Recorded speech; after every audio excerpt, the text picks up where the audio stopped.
Hello guys! In today's video ay ipapakita namin sa inyo kung paano kami mag-seedling ng perela plant.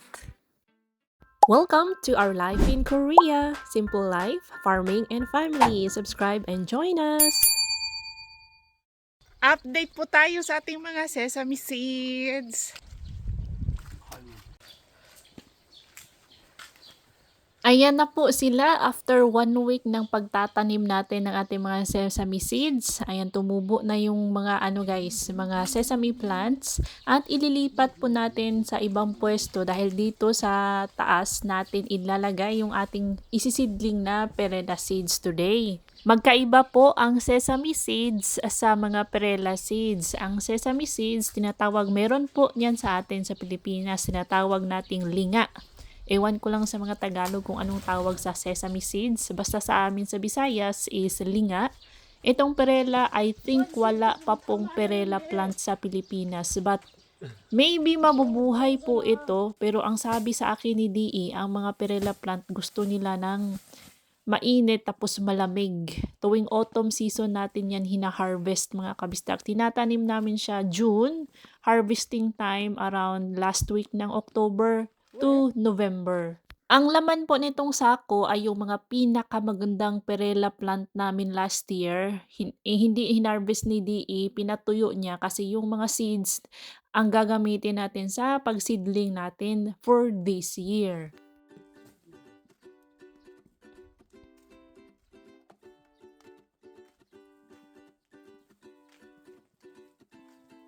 엄마 왜 아직 안 심었어? 몰라. 몰라.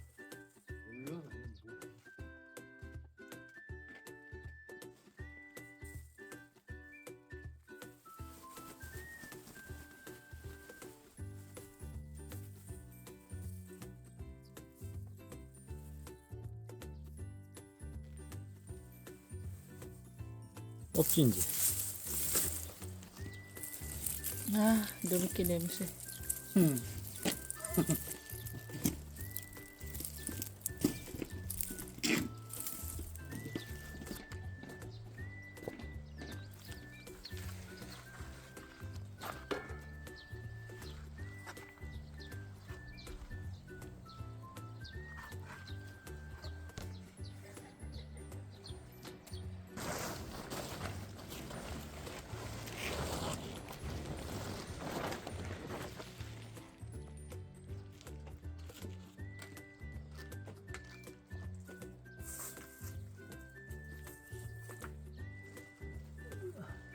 Ang gagawin po ni DE ngayon ay tanggalin yung mga seeds na sa loob pa ng pods ng ating natuyong perela plant. Opo, so kailangan natin ng malaking trapal para hindi po magsitalsikan yung ating mga seeds, masalo natin lahat. Kailangan din po natin ng electric fan para matanggal, maseparate po yung mga dahon sa seeds. At need din po natin ng sieve or parang salaan para mahiwalay yung mga dahon-dahon. Kung curious po kayo paano mag-harvest ng mga perela plant at yung mga perela seeds, ay may vlog po tayo niyan last year around November mga kabisdak. 3/4 po ng aming harvest ay binenta po namin at malaki-laki din po ang ating kinita last year. Tapos yung 1/4 ng aming harvest is pang sariling konsumo po namin, ginagawang perela powder at perela oil.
그렇게 오날리브인가?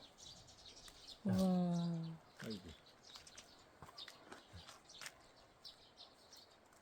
아이고. 딸고. 응? 먹어봐. 응.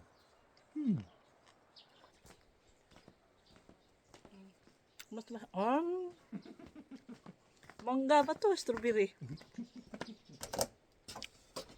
I mean, strawberry ba to o mangga? Ah, same.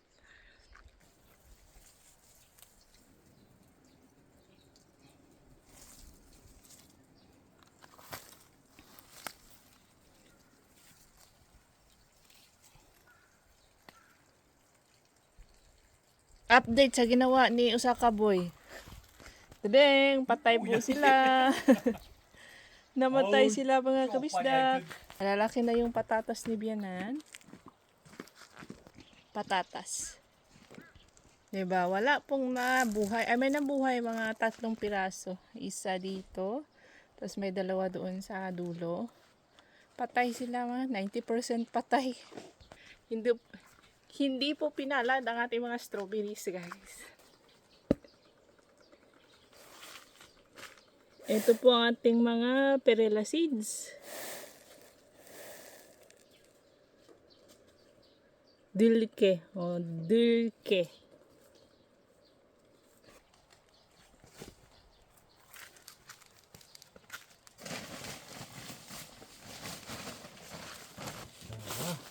Ito siya mga kabisdak. 아이샤. Ito siya. Tapos, mga butas-butas. Ito po yung seedler ng perela seeds.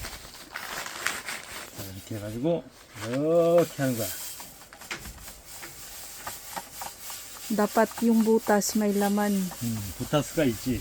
May laman na seeds. 자, Yan. Nasidlan na. 에브리 부타스.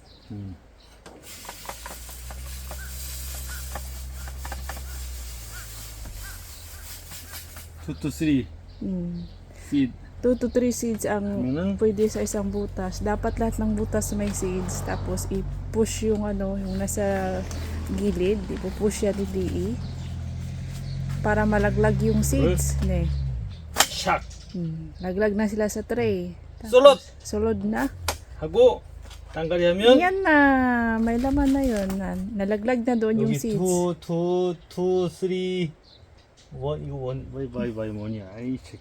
Well, 괜찮아. 그래 맞아. Pag Sure, isa lang karba. okay. Kasi tumutubo naman lahat.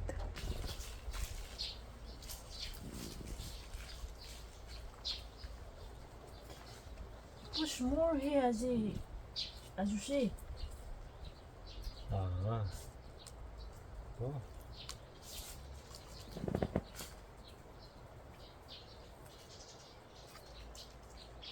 왜 이거?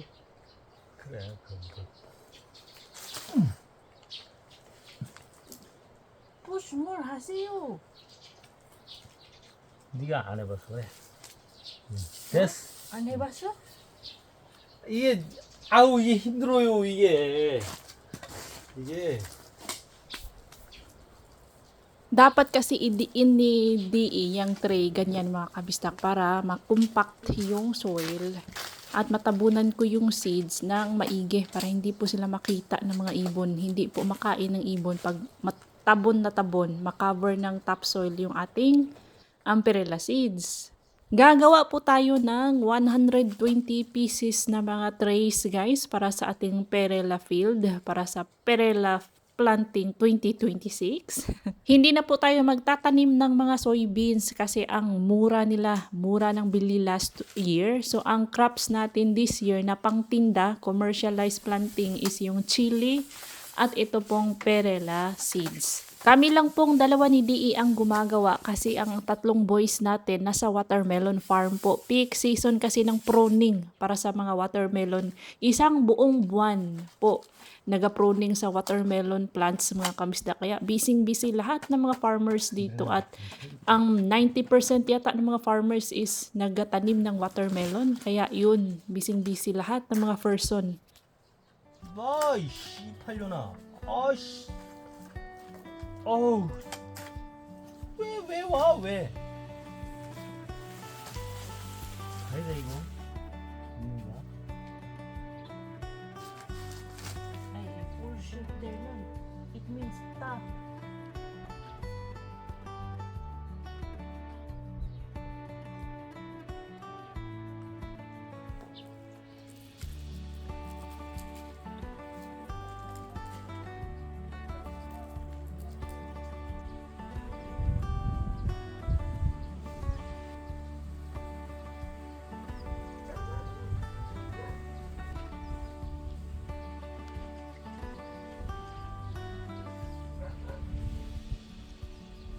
Wah, numumala.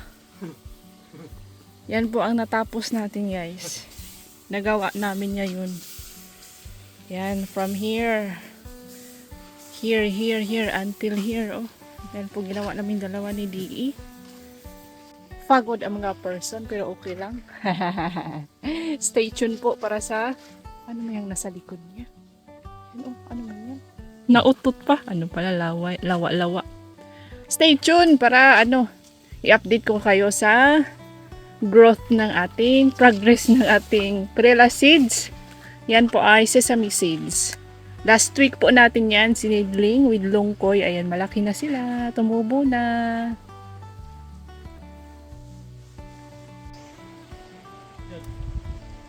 Ginkgo tree meron mushroom.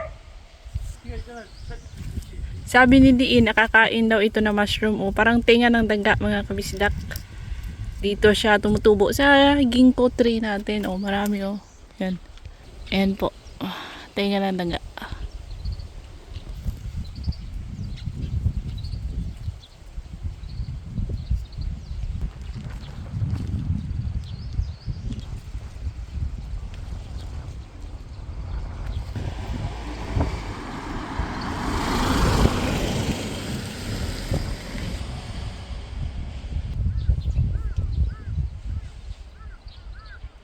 Dinidiligan po yan ni DE ng twice a day. Morning and hapon po, kailangan diligan ng ating mga seedlings. Nag-start kami ng mga 9, natapos kami ng 12:30. Yes, 12:30 na ngayon, pero hindi siya masyadong guys. Yung init niya, lang. Mahangin din kasi, yung hangin is cool. Yung hangin is malamig-lamig.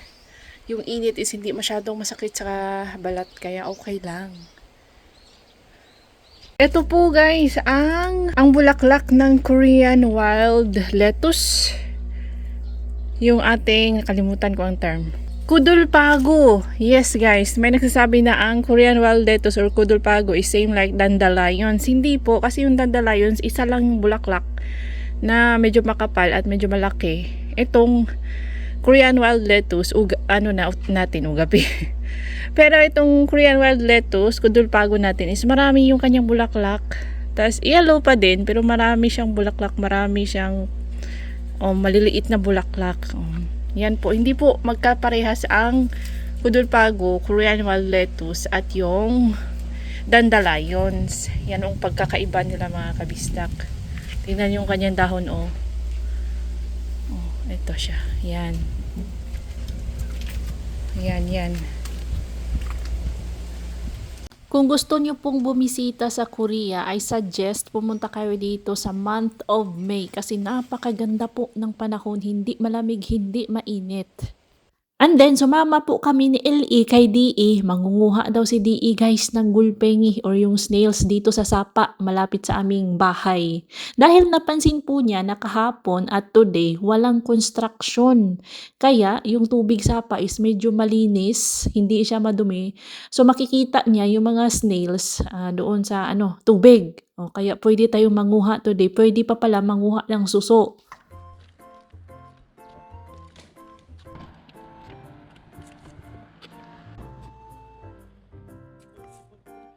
What? Na mo? Oh, dirty.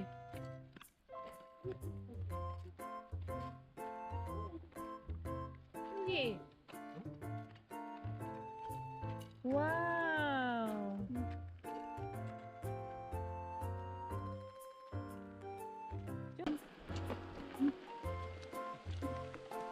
You get yung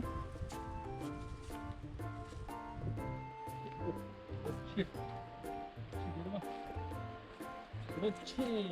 아이고 잘하네. 아이고 잘하네. 오.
자구아 정우야, 자구아. 물이 자구아. It's really dirty mga kabisdak. Alam nyo nung wala pa pong construction, napakalinaw po ng tubig dito.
Ito po ang nakuha ni DE guys. O marami.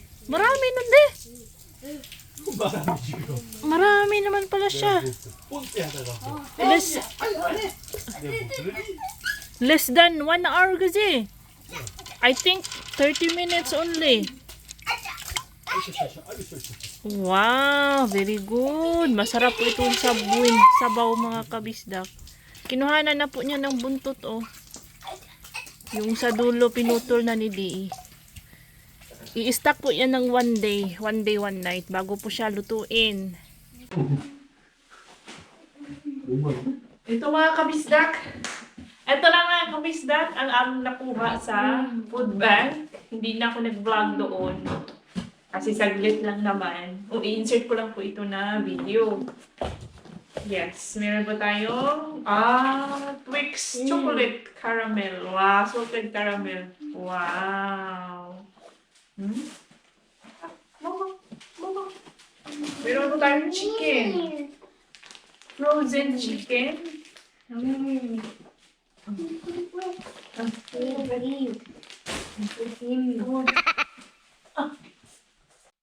Ang sabi ni Eli, mamaya ka na mag-vlog dyan, may gusto siyang ipagawa sa akin mga kabisdak. So, ito na video is a short video lang, kaya i-insert ko mga kabisdak. Last week po ito. Kami pong mga multicultural families ay matik pong makakatanggap ng food bank kung gusto po namin. Ang nagustuhan ko dito sa food bank yung kanilang mga yung kanilang mga drinks kasi like Gatorade, energy drink, gatas, minsan may gatas guys. Ibibigay ko po sa aking mga pinsan at kapatid yung ating tatlong itlog at tatlong boys. Minsan may mga skincare. Maganda po ang pinamimigay nila kaya kumukuha ako guys. At malayo pa din kasi ang expiration nito. May iba na malapit na yung expiration, may iba na after 5 months pa, after 3 months. So pwede. Instead na itapon po sila, pinamimigay na lang sa mga mamamayan na may gusto. Very important. Matsugog. Ooh. Matsugog. This one. 뭐냐? Is it? 누가 Meron we have like this yang. 소스알이야? I like that one. Oh, cool. Oh, very good. Ah, oyster sauce. Very good. Ah, Alam niyo po yung si DE dati pag may inuuwi akong food banks, ayaw niya kasi mga basura daw. Ayaw niya mga kabista kasi nga malapit na yung expiration. Pero nung nakita niya na mga magaganda pala ang pinamimigay, mga useful items. So ayan, pati siya na ano na rin, na curious na rin kung ano ang pinamimigay. Kasi hindi po pare-parehas every time ang kanilang paayuda. 4 times a week, as I remember, 4 times a week po silang namimigay. Yun, meron tayong toothpaste, merong MSG, merong mga samjang, mga sauce. Mahal pa naman ito sa market. Meron tayong spaghetti sauce, oyster sauce, merong mga porridge, yan o carbonara sauce yan mga kabisdak. May mga pangmadalian instant na sabaw po sila at ito po ay cereals. At ngayon lang po ako nakatanggap ng fresh foods, fresh meat mga kabisdak, 2 kilo ng fresh chicken. Ito naman ay jajang sauce na paborito ni LE. Meron silang isang box ng Twix chocolate kanina, salted caramel chocolate. Meron mga chichirya para sa mga bata. Meron pong 4 na boxes ng soy milk. Ipapakita ko sa inyo mamaya mga kabisdak. Oh, exciting. Ito yung exciting na part kasi hindi mo alam kung ano ang loob ng box, ano ang laman ng box, ano ang ipinamimigay. meron tayong headband. Ito naman po ay mga pangbata. Tapos meron po tayong Alpid.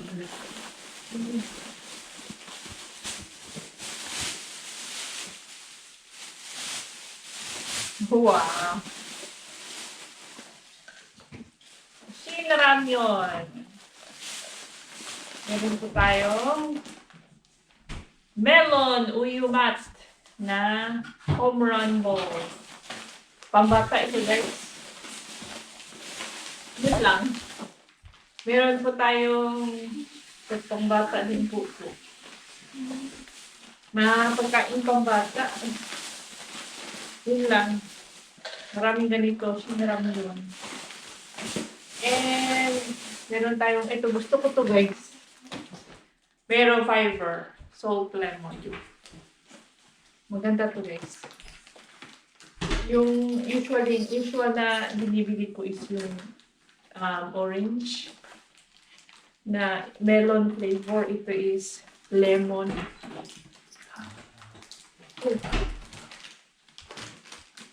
Like this.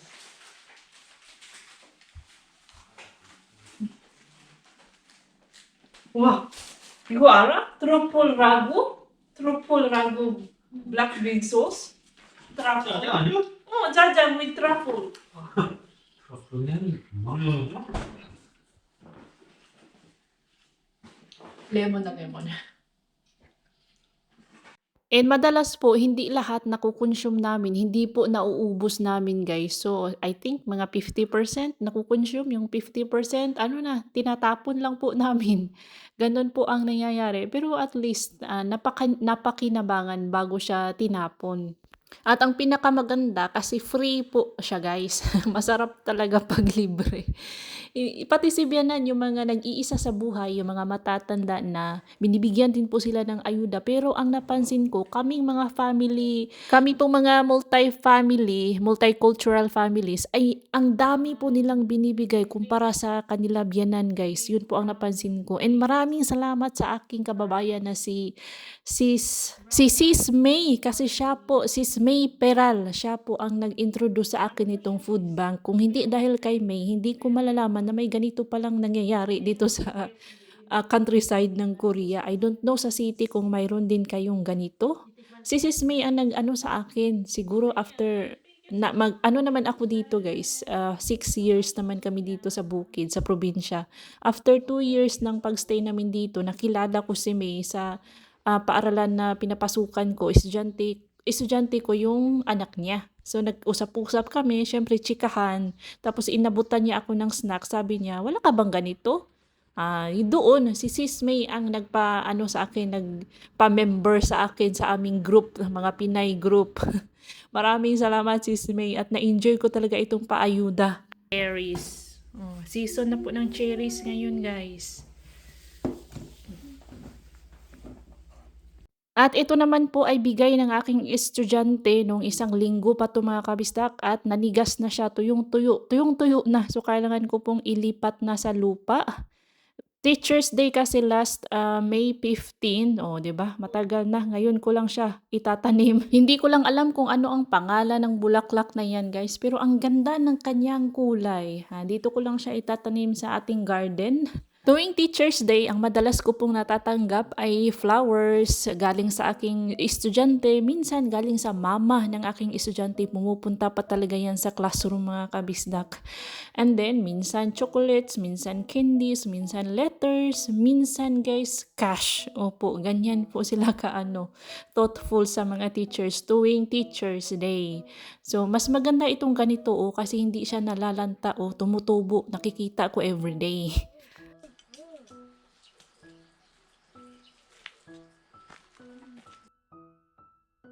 And update po, yung ating mga pechay na itinanim dito na namatay dahil accidentally na sprayhan ng herbicide, ay pinalitan ko ng mga sitaw. Yung sitaw natin, di ba doon man yan sa kabila. Payat man ang soil doon guys, so dito ko siya nilipat. And tingnan nyo, may improvement. Medyo tumaba-taba sila. Yung sitaw, upo, patola, ayan, yung spearmint namatay din. May isa na lang natira. So pinalitan ko, naglagay ako dito ng chicharo. Yan po ay mga chicharo. Lalagyan po natin yan ng mga trellis. Dito naman yung kamatis natin. Yung kamatis na tinanim dito last time, na-sprayhan din ni Saldi, namatay. So yan po ay mga bagong kamatis na. And that's all for today's video mga kabisdak. Maraming salamat po sa inyong walang sawang panunood at sa nanood ng ating vlog kagabi. Yung mood challenge sa Korea na grabing lakas ng tawa ko. Maraming salamat po sa lahat na nag-enjoy sa aming vlog kagabi. Thank you so much sa suporta mga kabisdak. Hanggang dito na lang po. See you on our next vlog. Ingat lahat!